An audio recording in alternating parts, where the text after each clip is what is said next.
Bro, it ain't nothing nice about me. Like, when I don't like you, like, I want you to die. Like, it's different. Like, damn.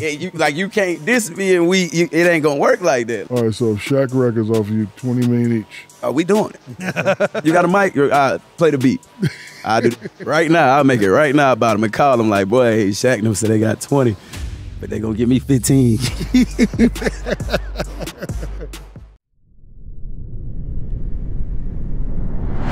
Yeah, I do it big, big, big. I'm coming to win. I do it big, big, big. Say it again. I do it big, big, big. I'm coming to win. I do it big, big, big. Say it again. I do it big.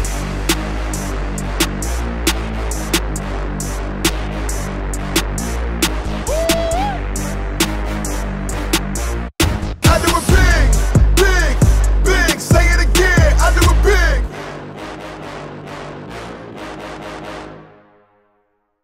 What is good? How you living? How you feeling? How you doing? It is the big podcast with Shaq where we always do it. Do it big. Thank you. For sure. Our guy today was just outside balling, but he needs a full introduction. I can do the voice? Yeah, go ahead. A man that can skip over a beat like a stone over a calm lake. I know what that sounds. He's lived on the Billboard charts for so long his accountant needed to declare residency for his taxes. It is. The man has a single that went quintuple platinum. How many that is? There's a 5 in there somewhere. Okay. An artist, a founder from Charlotte, North Carolina, DaBaby. Grand introduction, man. I appreciate that. You know what I'm saying? Hey, man, you been kind of quiet, man. What you been up to? Man, look, when I'm quiet, I'm plotting. You know what I'm saying? That's when they better watch out. When I get quiet, I'm popping out with it. It's going to be a hot summer. That's all I'm going to say. It'll be a hot summer. So who you been working with? Yes, sir. Yes, sir. No, so who you been working with? Who I've been working with? Yeah, can you tell us? Man, you want me to do that? Right before I'm about to drop it? Oh, just give me two. I give you. Just give me two. Okay, I got a new single coming out with Skilla Baby. You hit with Skilla Baby yet? Oh yeah, of course. Skilla Baby got it on fire right now. I got a new one coming with him. I got something with Ty Dolla $ign. Oh, that's it. That one gonna touch your soul. That one they're gonna. Yeah, I'm gonna leave it. I'm gonna leave it at that. There we go. And when is it dropping? We gonna drop May 4th, May 3rd. My bad, May 3rd, and then we gonna follow up right after with another project immediately after. Nice. Yeah. Oh, damn, dog, you working, ain't you? Come on, man. They owe me. You know what I'm saying? Damn sure do. Yes, sir. He was working out. So you pulled up, you saw the hoop and said, you know, I figured we had a couple extra minutes and I figured I'd demonstrate just in case Shaq was watching the cameras on him. What the other one at? With Trevor. And the other, there's 3 people in here that Who would you compare your game to? in the NBA. Yeah. All time. I would never compare it to the most dominant big man in the history of the game. Oh, yeah. Yeah. You I know would what I'm imagine saying? your game's different than Thank you. Shaq's. I ain't even finna big myself up too much, man, in the company of a legend on the basketball court, man, somebody to do it. I compare my game to, I'm one of a kind, baby. I'm gonna leave it at that. I'm one of a kind. I ain't gonna start nothing. Is it, but are I don't you want off the disrespect dribble? Are nobody. you shot? Like what? That's the total package. Everything? Complete player, man. Can finish around the rim. I was just going over this with them. Don't be looking, vouch.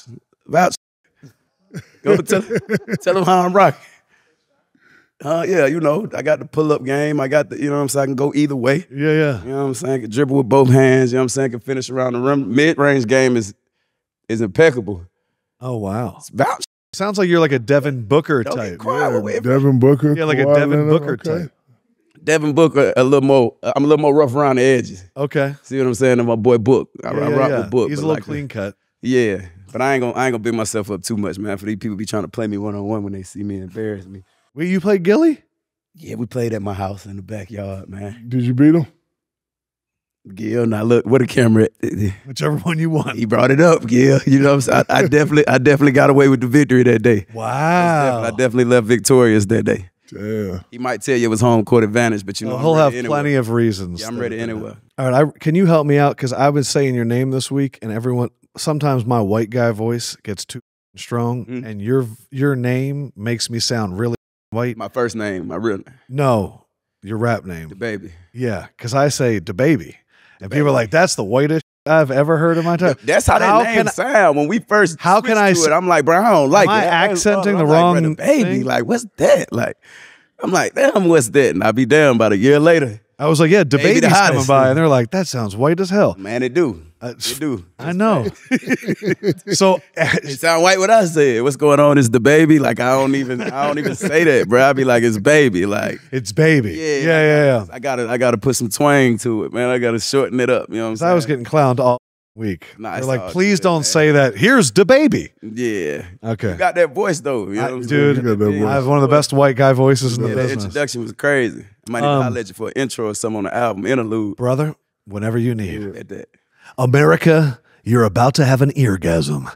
It's baby. Yeah, do that before one of them freaky songs. So the name DaBaby, Mm-hmm. Little Baby. Like when you heard Little Baby, did you think about changing the name? And how'd you come up with that name? Nah, really. So originally the name was Baby Jesus, but we switched it. You know what I'm saying? We ain't want to, ruffle no feathers and none of that. But it was more so about just my purpose being to do for others, and you know what I'm saying? Like that's what I'm here for. Like that's still who I am right now to this day. Like I do for others. That's what keep me fulfilled. You know what I'm saying? That's what help me sleep at night when I look in the mirror. That's what make me smile the brightest.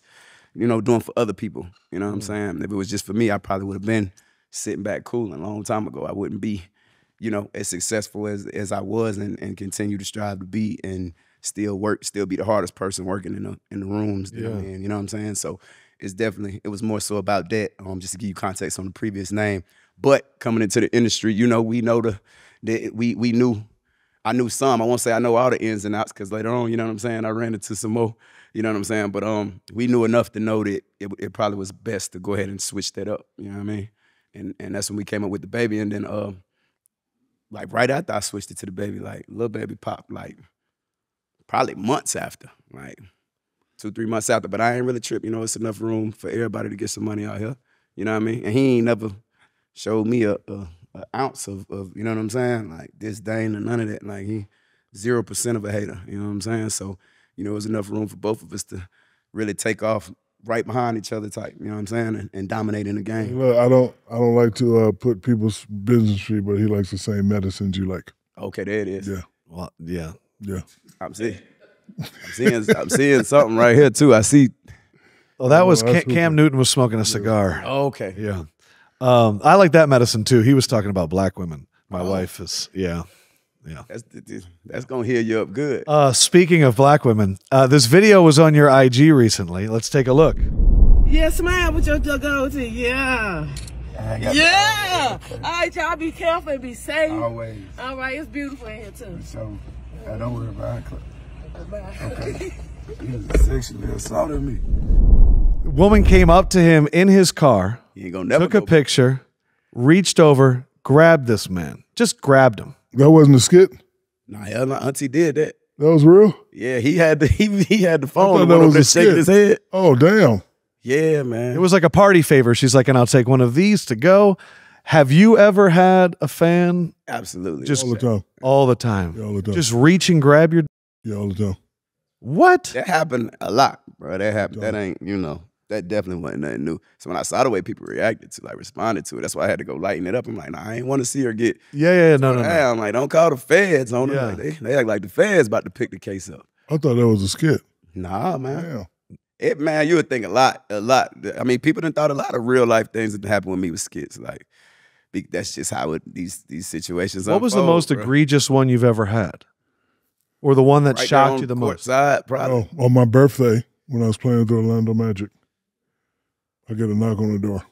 So you was young too. You Yeah. got prayed on. 21, knocked on the door.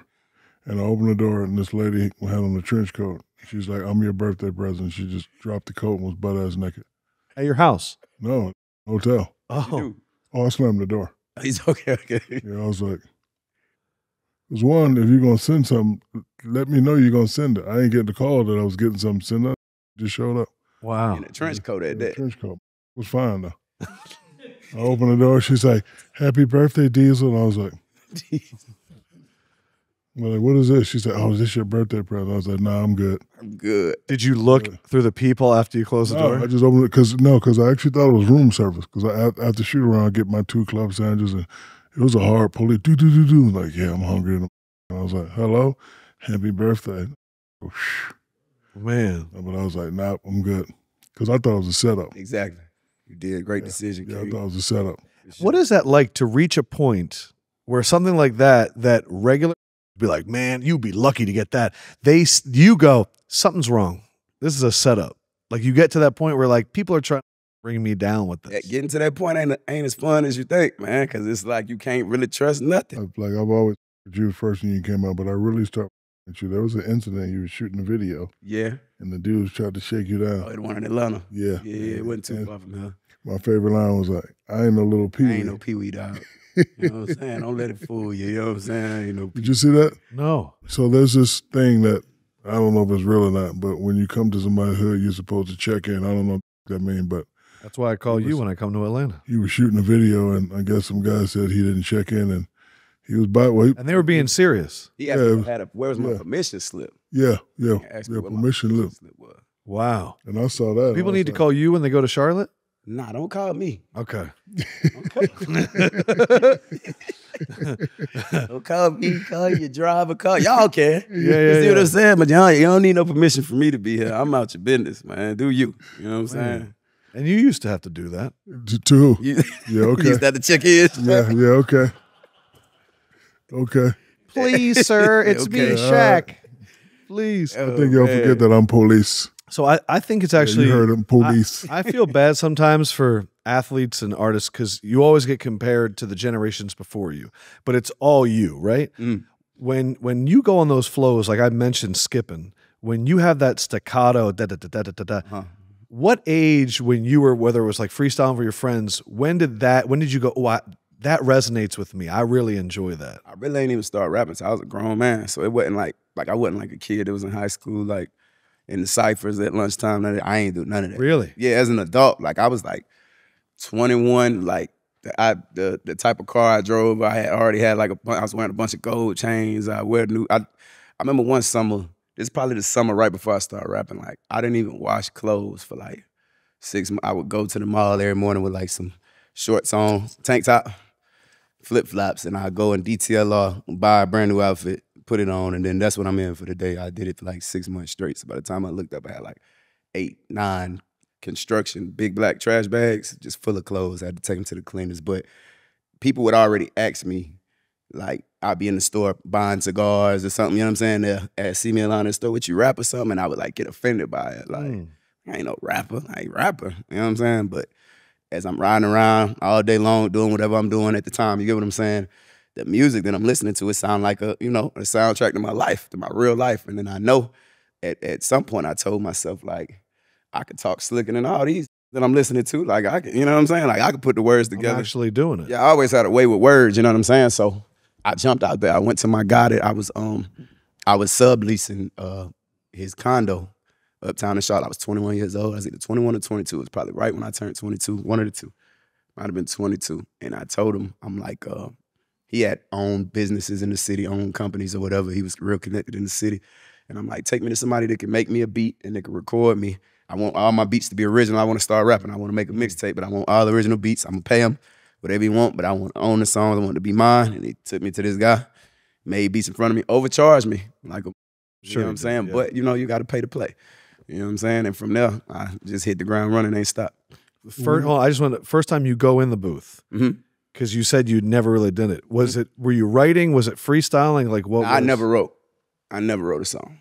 And so the first time you go in there, did you hit it right away? Yeah, the very first song I made, actually, the very first song I ever made, it was called Baby Jesus. That ended up being the first hit record that I ever made and was pushing in the city, going to pay DJs to play. The first song I ever made was the first song that ever got played. It got played on the radio. So when I think of my how's moment, this like guy the first reacting? time I ever heard myself on the radio, it was the first song I ever made in the studio. And how's that guy reacting? Because you're going in there going, I ain't never done this before. Right. He's overcharging you, so he's like, at first, and he'll tell you, it's crazy that you asked because I reconnected with him. We've been working. We actually got some of the songs I got, 1 or 2 of the records I got coming out on May the 3rd. He produced them. You know what I'm saying? I reconnected with him, and I've been working on my documentary that'll be coming out either the very top of next year, you get what I'm saying, or towards the end of this year, more than likely the very top of next year. But I reconnected with him, and when we was interviewing him for the documentary, he spoke on it, you know what I'm saying? Like, he was honest about it. Like, yeah, at first, like, I ain't really take him serious because coming from where I come from, I'm still the only artist to pop out of Charlotte, the only rapper for sure to ever pop out of my city. So, he probably take it, the same way he take everybody else. So the majority of the people that just run around playing, not taking it serious, not marketing themselves the correct way, not investing in themselves. Like, I was doing all that off the rip, you know what I'm saying? But, you know, out his own mouth, he ain't take me as serious, nowhere near as serious as I took myself. You know what I'm saying? Like nowhere near as serious. And then he heard the sound. But later on, he found out like, damn, this man ain't playing. But by that time, I was gone. And I reached back out, like right when I popped. He said it in his interview. I reached back out. He still was kind of tiptoeing, and he looked up. #1 worldwide. You know what I'm saying? Wild. So when did you realize you were famous? Man, they hit me probably way later. I ain't gonna lie. I mean, famous because I still move around. Like I go to Whole Foods every other day, buy my own groceries. You know what I'm saying? I still pump my own. I like, you know, people be trying to tell me like, what you doing in here? You know what I'm saying? So like the famous part of it, probably like when I start getting like different reactions to stuff that I you know looked at as like normal. Like that's probably when it really hit me. Like when I saw that I couldn't, you know what I'm saying, sneeze without offending somebody or something like that's probably when it hit me. I probably knew I was famous though the first time I came around that corner and all them people were screaming them songs word for word. But it's levels to it. You know what I'm saying? Like it's levels to it, and I definitely ain't let like the early fame like get to me and just sweep me off my feet. Like I stayed down. You know what I mean? Kept my head down, kept working the whole time. You know what I'm saying? I had to get brought to an abrupt stop to sit down. I ain't sit down. You know what I mean? From the moment I saw, you know what I mean, light at the end of the tunnel, I took off. You know what I mean? Straight towards it. So. I don't know, man. Somewhere along the lines of you know all the draw I had with the live shows and you know just the way I made people feel that always been the forefront for me in terms of like what I consider is fame. I always really lean more towards like just my ability to put a smile on somebody's face. You know what I'm saying? Make somebody have a good time. I lean towards that. I never really like played on the, you know what I'm saying? Like I'm this famous guy, like, you know what I mean? Like this is what it is. Like I never really linked into that side of it, man. I always, you know, stayed down and you know, stayed getting to work. So I would say somewhere between when they first, you know, started screaming them words word for word at them shows or when it got to the point where I get in trouble if I sneeze in here, they bring the police in here. Well, you assaulted them, you know what I'm saying? So yeah, it get wicked, man. This episode of The Big Podcast with Shaq is brought to you by The General. You know Shaq loves The General. Before the league, before the rings, before I got my big break, I've been rocking with The General. The General has been offering quality coverage for 60 years. And you already know The General was there for Shaq when I needed him. Low rates and flexible payment options to keep you covered. If you're ready for your big break, you know what to do. Visit thegeneral.com and get a quote today. Again, visit thegeneral.com and get a quote today. And it wouldn't be The Big Podcast without The General. I know you're a hoop head. Not necessarily. I won't say hoop head. I'm a fan of the sport. Yeah. Yeah, you're going to have these guys trying me, man. We're not going to ask you trivia questions. Earliest memory of this guy for you? Oh, man. Earliest? Or the moments that you go, man, that's Shaq. Earliest memory, man, this Shaq, bro. You know what I'm saying? So I remember when he did Shazam. I probably know that movie word for word, bro. Like, you know what I'm saying? You really? Like, not for sure. Shazam, not all Shazam. the way back. Shazam. Not how I say Shazam. Shazam is the app. Yeah. I remember Shaq. Yeah. The name of the movie. I'm fucking with you, man. I think about Shazam kind of makes more sense. I feel like Shazam bit off. They mixed Shaq with the movie. They bit his style. You need to go get your money. You need to go get your money, man. I might have turned you on to something. Shaq lawyers, y'all tuning in. That definitely has something to do with him. That's the reason why I downloaded the app. They did just take your name and Kazam. I swear to God, they combined it. They probably should have named him. You know why? Because somebody's like, what was that name of that movie with Shaq when he was a genie? Which is like what Shazam is. Like, what's that song? And everybody always say Shazam. This man a real life superhero though, man. You know what I'm saying? Real life superhero. You know what I'm saying? So it's not a moment I can't remember back far enough to where he wasn't. You see what I'm saying? I always knew of him. So I kind of can't even tell you the moment. You know what I'm saying? I ain't over here tooting your horn. I'm this real. Appreciate that. You grew up a Hornets fan? A Hornets, come on, let's stop. And then y'all don't be letting me shoot the ball when I had 8 courtside seats. I'm glad you asked me this because I need to speak my piece on a credible platform. I had 8 tickets, 8 courtside seats. I paid good money for 6 figures a month for these seats. I had 2 courtside seats. I got my mama 2, then I got 4 for just if I had guests coming in the city or whatever. My mama want to bring friends, whatever. I had 8 seats. Majority of the games, 4 of them open. Players come, They see me, they recognize me, they roll the ball over to me, shoot, man, shoot.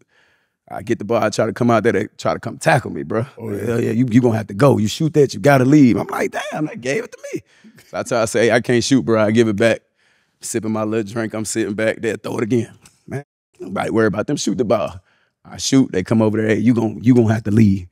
You know what I'm saying? So no, I'm not a fan of them right now, but I still, I love my city. I represent my city. Kicked you out? They didn't. No, they was going to. They say do it again. You said, do you know who I am?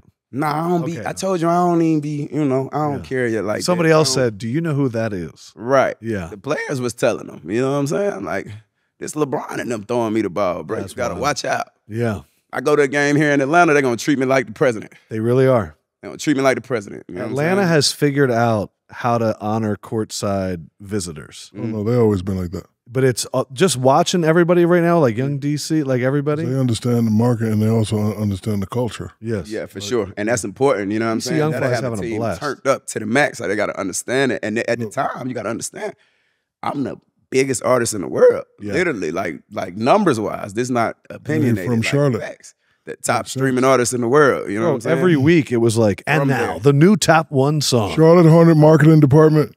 Yeah, somebody need to be fired. Yeah, y'all dropped the ball because y'all could have brought in several more dollars. Like somebody need that don't even make sense. Somebody need to be fired. But I still hold the team down, man. It's all love. You know what I mean? I love the colors of the jersey. Bro, I had that starter jacket. Yeah, I like how they let me park in Michael Jordan's spot underground. But other than that, man, y'all could have did me a little bit better. Rap beef. You ever have rap beef? Nah, I ain't one for that. And what do you think about the whole J. Cole apologizing to Kendrick thing? Like you thought that you think that helps or hurts the hip hop culture, not the rap culture, the hip hop culture?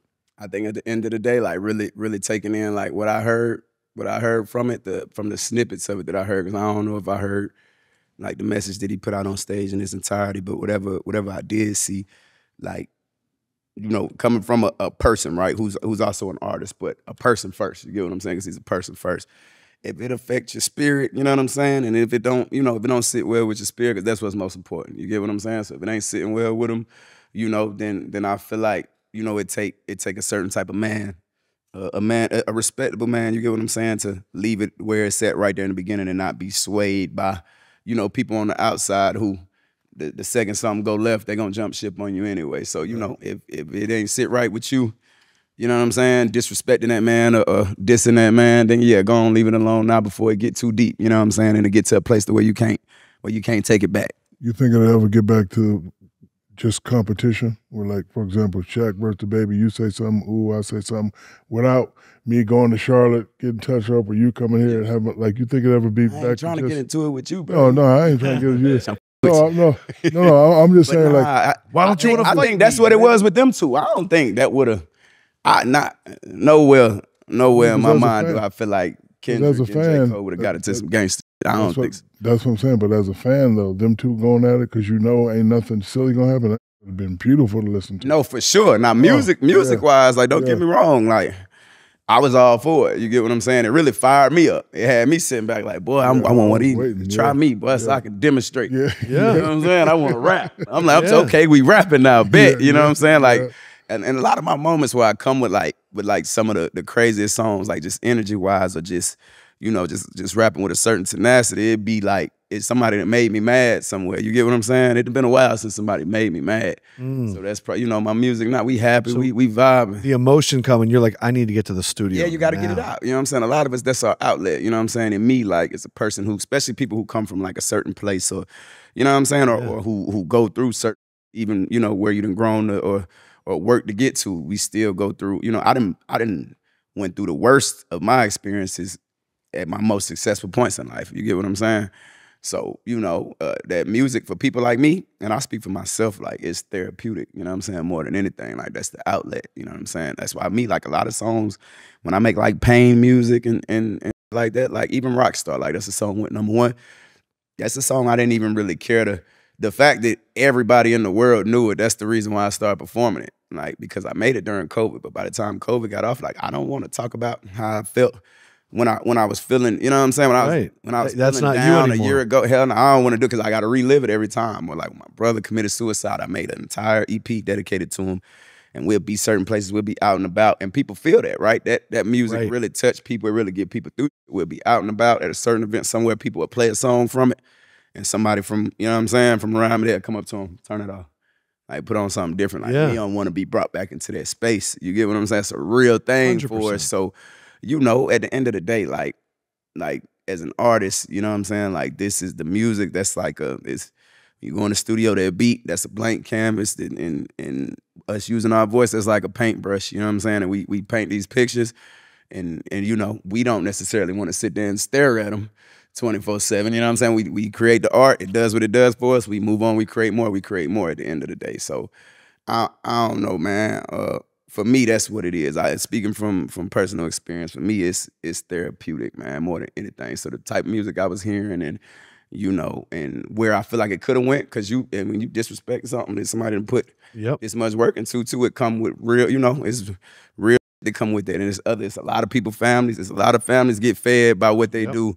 So, you know, even if that person in particular ain't on a certain type of time, and you know what I'm saying, you may take food off somebody else's plate that they feed. You get what I'm saying? And that's a real serious person that'll really do something to you about them. I didn't even think about you talk about emotions. Like the first part about J. Cole, other than like the apologizing and not sleeping well, is that he was like, he got me going and I didn't even realize it and I couldn't control it. That's what I'm saying. He was like, I had to get it out. Right. And that's what I like. Forget like the beef and like you're gonna attack each other. The fact that you have two people that are so great at a craft that are like, let's just go. Let's just see what can happen. I want to see how quick your brain can work, how quickly you can let out your emotions. And then at the end, we can be like, you got me. Right. But because when he said that, it was like, I couldn't handle it. Back in the day. Yeah. That's how it used to be. Yeah, it was much more of a sport within the business. You know what I'm saying? I would like all rappers to have the WWE mentality. Yeah. Somebody calls him up on the side, like, let's do this thing. Because listen, I don't want to speak for y'all, but you want to focus on the craft. You don't really want to get into all that other. Exactly. Right. But if people think we're going to get into it, let's have a conversation. Yeah, let's do it. And let's get it cracking. You say something, let me hear it first. I like that. Just don't say this line. And we just go back and forth. Boom, boom, boom. It's crazy you said that. So look, this like 2 days after the situation took place. This before J. Cole apologized, matter of fact. I got a call, I won't say from who. I got a call from a certain rapper. It's like a lyricist too, like a lyricist, you know what I'm saying? I'm sure y'all know him. If I said his name, 1,000% y'all know him, right?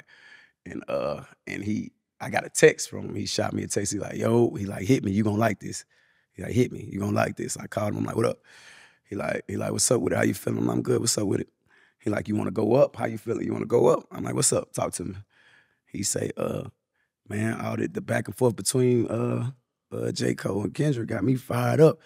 Bruh, I feel like we should diss each other. You know, we cool behind closed doors. We should diss each other. That should have go. You know what I'm saying? And we cool, we know we cool, whoop, but bruh, I just feel like it'll just go crazy and yada, yada, yada. And I told him, I kind of like, you know what I'm saying, responded like the same way I told him, I'm like, look, I know for a fact what that'll do, right? But I'm like, at the same time, it's a little more personal with me. Like, I'm not about to say certain things about you if I don't really feel a certain way about you. You get what I'm saying? And I told him, I said, and that's out of respect for you. You get what I'm saying? I'm like, cause it's, you know, it can go either which way. Like with me, like you don't really want the smoke.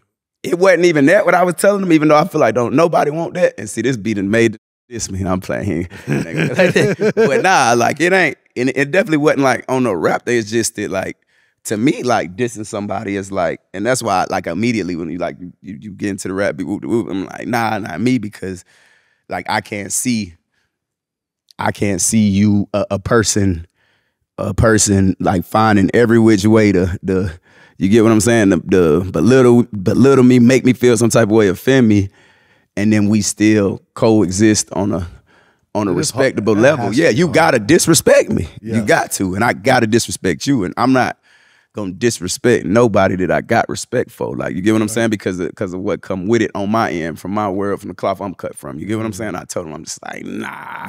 I said, I appreciate you thinking about me, reaching out. You know what I'm saying? I appreciate it, but nah, bro, like, out of respect for you, like, I'm gonna pass on that. And I came up with the theory because when I was a youngster, I always thought Hulk Hogan and Andre the Giant really hated each other. Like really. Right. And so when I get drafted with the Orlando Magic, they're doing something in the arena, and we're doing like this dinner at my house, and those walked in together, bro. I was mad, bro. I was like, no, I'm talking sides. Yeah, You I did. sides of the beef. I'm You like, got your bro, friend, they're walking best together, friend. and I'm watching the whole night. I'm like, man, I hope they don't tear my house out. And they laughed and gave. So finally, I asked one to do it. I said, man, it ain't real. I said, oh, I was mad as. I was like, Right. I was like, yo, what you mean it ain't real? He's like, Shaq, that's acting. Oh, I was so mad. So I Athletes think be doing it too, bro. Well, I've I actually don't. Be out there. I know. See, it's the difference. See, that's what I'm saying. I've heard that story, but your brain, I know how your brain works. I thought it was real. But as soon as you realized it wasn't real, I was pissed. but I also know that you were like, I can use this to my advantage. I can. So when did you start using that? Because I've heard the story before, but I haven't thought about when Shaq went, let me add that to my marketing All arsenal. the time. So what was like the first one? And Patrick Ewing, David Robinson. you just started creating rivalries. I hate you. But then when I see him, like, man, you know, it's all Yeah, like, yeah. I don't want no problem, but But see, that's the difference. But when they get up under that goal, he down there. What he gonna do? I'm He's still fucking going to him up. handle it. I'm saying, see, Yeah. that ain't. See, Right. that's what I play above the He's rim. happy fighting It's with like, people. bro, it ain't nothing nice about me. Like when I Yeah. don't like you, like I want you to die. Like it's different. Like, Damn. you can't diss me and it ain't gonna work like that. Right. Like even people around me, like it ain't gonna. Somebody gonna see you. And then it ain't go, you feel me? Like, we can't even do that, bro. I'm like, we can't do it like that. Like, I wouldn't even, I would want to. Now, if it come from a real place, like, I'm all about it. Like, you get what I'm saying? It come from a real place, okay, it is what it Okay, is. so, all right, so if Shaq Records offer you $20 million each, Oh, we doing it. I had it done today. I do it right now. You got a mic? I play the beat. I do it right now. I'll make it right now about him and call him like, boy, hey, Shaq them said they got 20, but they gonna give me 15.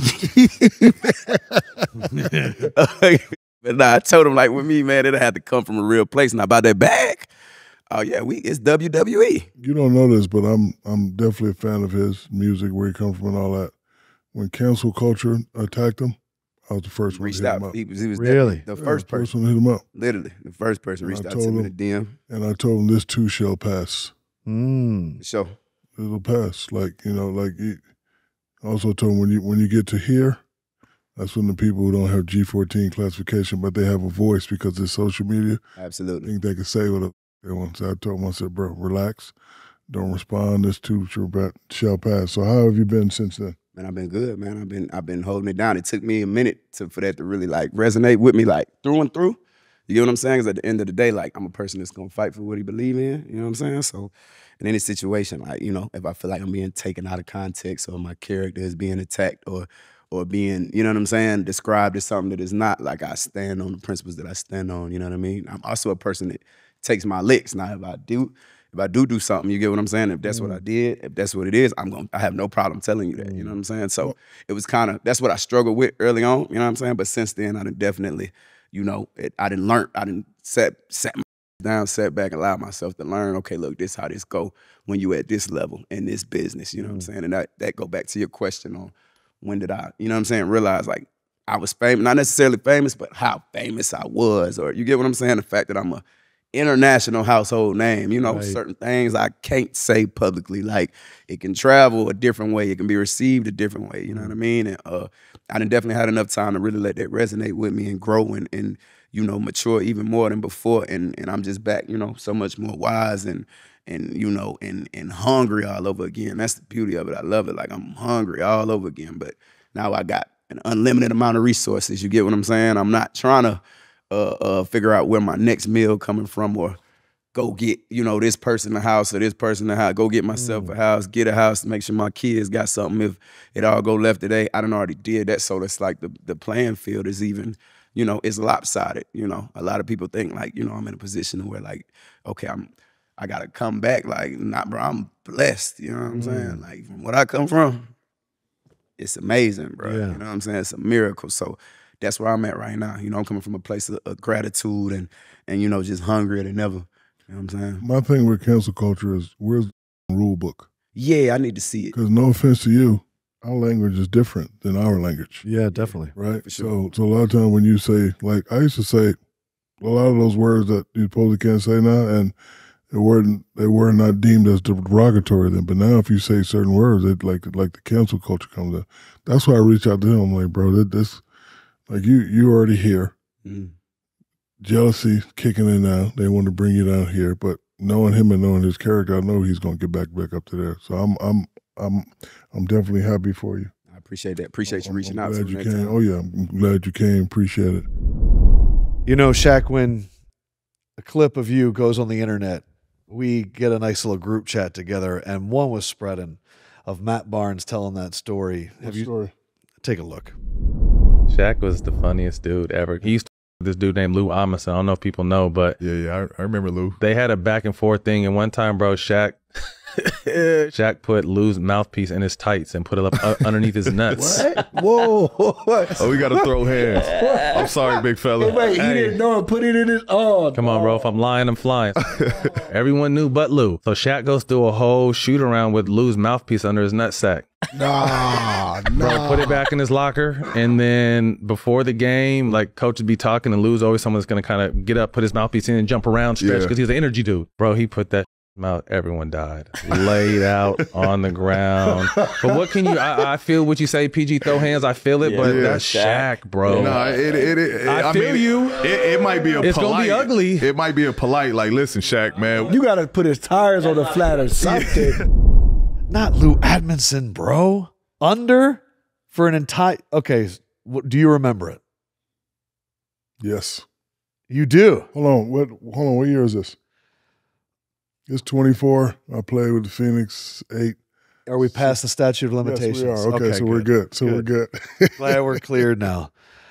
Man. No, me and Lou had this thing where we used to go back and forth. So I used to mess with him, but he was a tough kid, so he'd come back.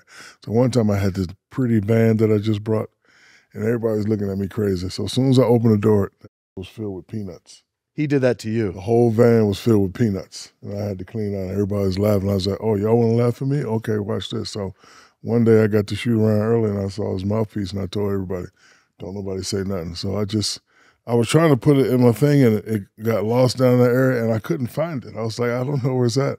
And then right before I take a shower, I was like, oh, here it is, and I just put it back. And I told everybody, don't say nothing. And so the moment happens. He put it in his mouth before pregame, and the coaches were talking, and everybody just started cracking up. I just told everybody, don't say nothing. And he actually wore it the whole game. No. Yes. I thought the story that you were going to be like, nah, bro, my bad. Nah, the whole game? Yeah, and I told him after the game, I said, hey, man, the way you played was nuts all today. You played with a lot of nuts. You went balls to the wall, yes, Lou. He did. Yes, it was great. So he found out after the game? Yeah, he found out. And then how did he react when he found out? And then he quit. He said, man, you win. I was like, I know I win. Oh, so that ended the feud? Of course it ended. So they in that video were saying, what are you going to do with that Shaq, man? I am the 50th cent of the NBA. You mess with me, and I'm coming for you. They said you can't do anything because it's Shaq. Yeah. Because why? Because I was known to touch people up in the locker room. If they tried? If they didn't obey the rules. You got to understand, when I come in, there's only one chief, period. I remember when I first got to Orlando, manager Scott was like, oh, man, you need to lift these bags. I was like, you got me up. But even Phoenix? Yes, I am, bro. Any team I play for, I was the man. Only team that wasn't the man for, I relinquished my position when I got to Miami because I was older and I was tired. What about Cleveland and Boston? Well, no, Cleveland, actually, LeBron was probably the best leader, young leader I've seen. And I was kind of jealous of him because he got to do stuff I could never do. Like, coach would be like, hey, man, we practicing the 10. LeBron would be like, no, we practicing 12. All right, practice the 12. And I was like, God damn, like, he get to bring his family members on the plane and people on the plane. So I was like, I've been a man for a long time. I never really had this much power. So, but Cleveland, no. Boston, no, because I was older, on my way up. But any other team, it was my way or the fist way. All right, so then I have two things because I want to get back to that LeBron because I have never heard you talk about that before. But in terms of people stepping to you, do you remember the first time somebody thought, oh, I can confront Shaq because he's not? A lot of time. See, me and Scott Skiles had a brawl one time in L.A. because, listen, it wasn't no secret. I was a party animal, but I can party because I don't drink and still perform. So we in L.A. one day, and we got 3 days off, and we're practicing. I'm like, we went to a Magic Johnson party the night before, so I'm not doing nothing in practice. I'm like, yo, shoot. And then Scott's got to get up. You making all this money, you acting like a diva. I was like, Scott, you better get out my face. So he charged me, so I just stepped back, take his little head, push it down, and hit him with that uppercut. Ba-dow! And then Larry Kostroviak tried to jump on my back. D. Scott jumped on his back. That was just one of the brawls. I can't talk about the Laker brawls because the statute of limitations isn't up yet. That will be season 2 of the Big Pod when the statute of limitation ends, and we get to hear some of those. You remember when Udonis Haslam was here? Yeah. The rookie Darrell was talking, and me and him was fighting naked in the shower, and UD was like, "Man, I ain't about to break up 2 naked dudes fighting in the shower." But he just kept talking. I was like, "Bro, you say something else to me, young fella." But that's my boy, D. Wright. Was there ever anybody on any team that it never stepped to you, but you were like, you had so much, like, were you ever on like Meta World Peace or anybody like that you thought, oh man, this would actually be a crazy fight if it went down? I wasn't looking for a fight. I know you weren't. No, so like when you put somebody's mouthpiece in your balls. Yeah, but that was a joke, man. I'm just playing. That's a joke for one person. And it wasn't in my balls. It was under my balls. True. Yes, you can't put nothing in your balls. Under. All right. I don't want you to think. to the LeBron thing. So what did you think about playing with LeBron was going to be like? And then what was it like when you actually got there? I wish I would have met 2 years earlier. Because we were actually in number 1. We were number 1 seed. You were the number 1 seed in the playoffs. Yeah, I was a role player. And then DaBaby broke my hand. So I had to sit out 6 weeks. And then when I came back, I was all out of rhythm, out of shape, and we lost to Boston. But I think if I'd have met him 2 years earlier, we definitely could have won. Definitely. But again, like as I said, when we were there, we were number 1 in the East. Nobody could beat us. But, out of the lineup, back in the lineup, and we just didn't have the rhythm. What was it like letting him be the leader? He was actually really good at it. I mean, like you can't do that everywhere. Mm-mm. Like he's Bron. I know I'm Shaq, but I'm the Shaq that has ruled many continents and is on his way out. So I'm just really coming in to be an advisor to him. Never had to say anything. Like the way he ruled was like actually perfect. And again, he had so much power in that organization, power that I never had. I was like, damn, man, I wish I thought of that. I wish I could do that. But it was really good to play with. A really great guy, really great player. If you're open, he gonna get it to you. He gonna get it to you. So that's why, when they talk about LeBron being one of the best ever, I do agree. But, the numbers will always be, skewed, whether who's 1, 2, or 3. And it's a great conversation to be in. Like, I wish I was in that GOAT conversation. But I realize that life is about categories. So I own many categories when it comes to the NBA, but I wish I was in that greatest of all time category. When you come to a new team, because you're so big, you're bigger than life, is it like on somebody like LeBron to kind of establish how everything works? Well, when I was younger, it was corporate takeovers. It was cool. So I don't care who was like when I got to the Lakers, it was Nick Van Exel, Eddie, and those guys. This my exactly. It ain't nothing to talk about. This my. When I got to Orlando, number 1 pick, all the old guys, no really other big name stars. This is my. When I got to Phoenix, I just kind of fizzled in. When I got to Miami, this my. However, young fella's a special kind of player. It's your. If you need me, I'll be on Star Island. I like this. You really have played with some great players. I have. Well, you're good at scouting talent. That's what I do, baby. That's why I got 4. I love that. The GM. Was there ever a prank that you regretted? Can't tell you. Okay. We'll have D. Scott come on the podcast and tell you. Magic. One time I went to the bathroom and something happened with some tissue in the shoe and guy played in it the whole game. I'm realizing now that if I ever get pranked by Shaq, I'm not going to find out for hours. He's been, by the way, you've been sitting in my for the last 2 hours on the chair. I'm like, what? I am a prankster, baby. My pillow is filled with my dog's urine. Yeah. Oh, yeah. It was one guy. Yes. I didn't do it. Thank you, Cousin Kenny. It was one guy who kept bothering us in L.A. I think it was a video game guy. He had this Ferrari, so he would come by and show off. So he leaves, and then he come back, and he said, hey, man, somebody put in my Ferrari. So one of my guys said, hey, man, maybe a dog climbed in there. Ain't no dog gonna climb in a $400,000 Ferrari and take. Somebody put a big piece of shit right in the middle of his. Somebody. I don't know who did it. Because you helped build the kingdom that is the Lakers kingdom. Anytime something's going on with that team, people want to hear you chime in. As someone that is on Twitter, after every Lakers game, fans are always calling out Darvin Ham. When we first started doing this podcast after the in-season tournament, people were questioning him then. There's this video, I don't know if you've seen it, take a look, where he's talking to the team and they're all walking away. Fans, that one of their biggest issues is like substitutions and the teams that he puts out there, sometimes putting out guys and not Rui Hachimura, who's been successful. Can you tell if the team is no longer buying in? First of all, who cares they weren't paying attention? Good insight. In what way? Like, for example, if we've been partners for years, if you're telling me we're going over a segment that we rehearsed 10 times, you can still talk about it, but I already know it. Exactly. So when he's coming in, he probably called the play. 15 down. They know the play. You don't have to be there all studious. Like, they know the play. To really set that screen. Yeah, you know what you got to do. So Okay. I can take that both ways. Okay. Great question. They're either like, man, I don't want to hear that. And I've been like that a lot of times. Like coach used to call the play, I used to be like, man, that we're not running that. We're not running that. Get the ball to me. They're going to double.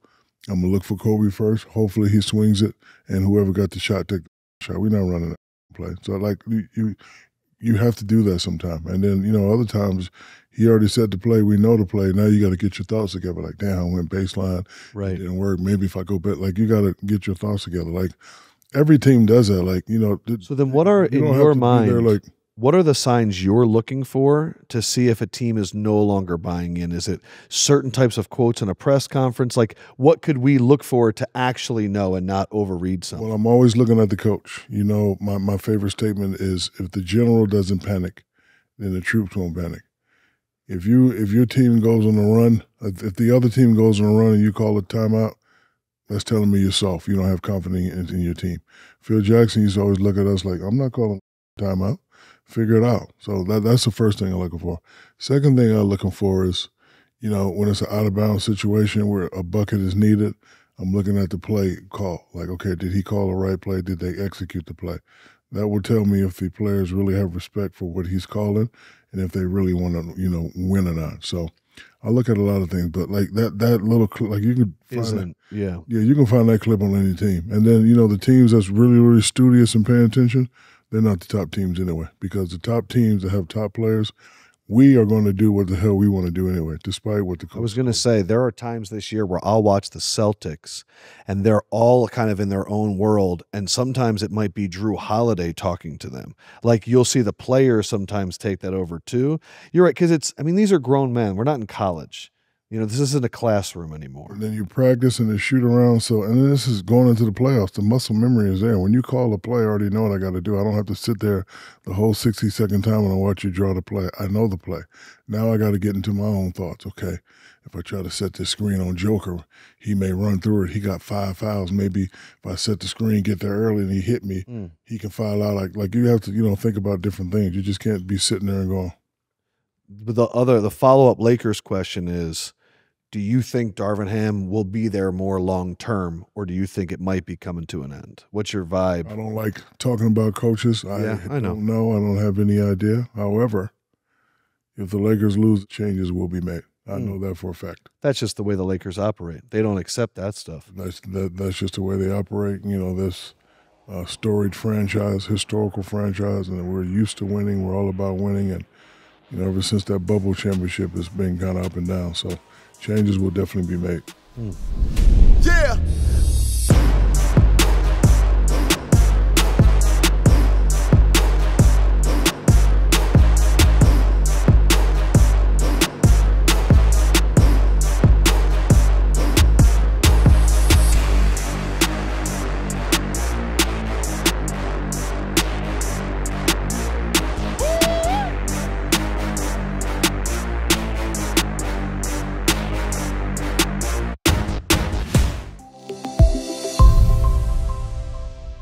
Charlotte Hornet marketing department, somebody need to be fired.